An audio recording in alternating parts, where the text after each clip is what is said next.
Ассалаумағалейкум құрметті көрермендер. Заман жаһанданған сайын қарулы күштер де дамып келе жатыр. Ел қорғауға арналған мыңдаған әртүрлі қару-жарақтар, әскери техника мен көліктерді шығарып, сатып алу үшін мемлекеттердің қазыналарынан қомақты қаражаттар бөлінеді. Сонымен қатар, жыл сайын әр құрлықта әскери жаттығулар ұйымдастырылады. Олар теңізде, құрлықта және әуеде әртүрлі бағытта өтеді. Соның нәтижесінде жыл сайын ең қуатты әскери күштер мен елдер анықталады. Биылғы жылдың ең үздік ондығымен таныс болыңыз. Бұл видео әлемнің ең мықты жасақтары туралы болмақ. Ал кеттік.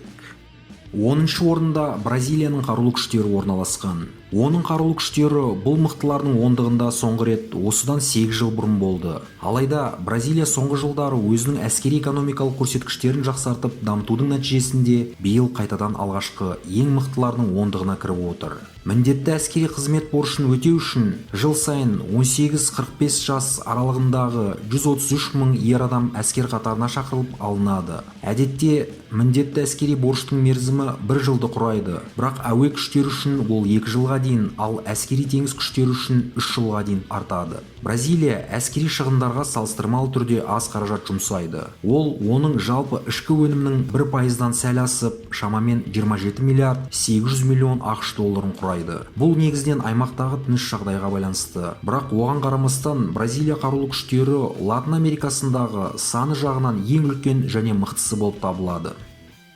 9-шы орында Мысыр елінің қарулы күштері орналасқан. Бразилия сияқты бұл мемлекет мықтылардың алғашқы ондығына салыстырмалы түрде жақында кірді. Египеттің қорғаныс өнеркәсіп саласының дамығандығы соншалықты, ол өзінің қарулы күштерін әртүрлі атыс қару-жарақтан бастап бронетранспортерлерге дейінгі жабдықтармен қамтамасыз етумен қатар, оны сыртқы нарықтарға да шығарып тұрады. Мысырлықтар үшін міндетті әскери қызмет борышын өтеу жасы 18-30 жас аралығын құрайды.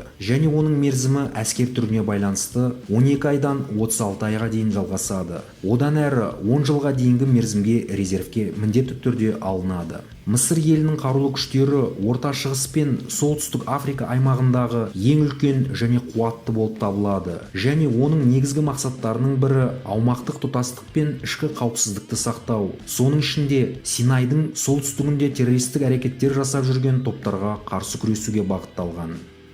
8-ші орында Ұлыбритания қарулы күштері орналасқан. Биыл Ұлыбритания 2019 жылдағыдай қайтадан 8-ші орынға ие болды. Дегенмен әскери бюджет шығындары былтырғыға қарағанда шамамен 8 миллиард ақш долларына өсті. Қаражаттың негізгі бөлігі инженерлік және технология саласындағы ғылыми зерттеулер мен ізденістерге жұмсалады. Британдық қарулы күштердің бас қолбасшысы британдық монарх 94 жастағы патшайым Елизавета II болып есептеледі. Британ әскері әлемдік стандарт бойынша аса үлкен болмағанымен, Еуропада айтарлықтай орны бар. Жеңіл жаяу әскер, десантты жасақ, брондалған танктер, механикалық және авиациялық бөлімшелер үйлесім тауып, түрлі операцияларды орындауға жұмылдырылған. Британ әскерінің құрамында бүгінгі күні 275.660 сарбаз бар. Америкалық жасақ секілді Британ әскері де жаңа жүйе бойынша қаруланған. Challenger 2 негізгі танкі мен жаяу әскердің Warrior көлігі механикалық бөлімдерде қолданылып жүр. Ерекше жағдайдағы және арнайы операцияларды орындауға арналған Британ армиясының құрамы да аса үлкен емес. Бірақ олар әлемнің ең мықтыларының ондығының қатарында. Ұлыбритания қарулы күштерінің негізгі міндеті біріккен патшалықты және оның шет елдердегі аумақтарын қорғау, Ұлыбританияның қауіпсіздігін қамтамасыз ету және мүдделерін қорғау, біріккен ұлттар ұйымының халықаралық бітімгершілік операцияларына және НАТО одағының операцияларына қатысу болып табылады.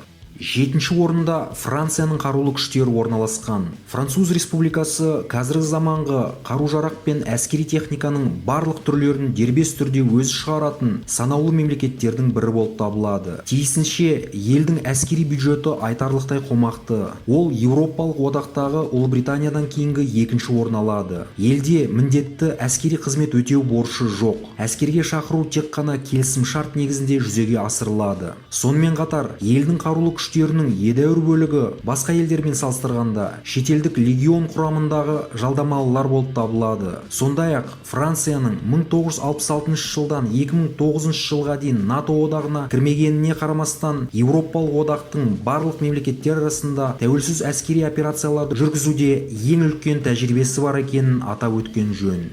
6-шы орында Оңтүстік Кореяның қарулы күштері орналасқан. Негізгі ата заң Конституцияға сәйкес барлық оңтүстік кореялық ер адамдар әскери қызмет борышын міндетті түрде өтеу керек. Әскерге шақырып алу жасы 18-ден 35 жасқа дейінгі аралықты құрайды және оның ұзақтығы 21 айдан 24 айға дейін болуы мүмкін. Әскери қызметшілердің жан басына шаққандағы саны бойынша Оңтүстік Корея солтүстік көршісі Корей Халық Демократиялық Республикасынан кейін әлемде екінші орында болғанымен, оның қарулы күштері заманауи қару-жарақ пен әскери техникамен қаруланған. Сонымен қатар, бүгінгі таңда екі Кореяның экономикалық мүмкіндіктерін салыстыруға келмейді. Соңғы 20 жыл ішінде Оңтүстік Кореяда кез келген мемлекеттің әскеріне сәтті қарсы тұра алатын керемет қарулы күштер құрылды. Іс жүзінде барлық көрсеткіштер бойынша бұл елдің қарулы күштері, әсіресе жауынгерлік даярлықтың өте жоғары деңгейін ескере отырып, әлемдегі ең мықты 10-дық қатарына кіреді. Осымен біздің дайындаған әлемдегі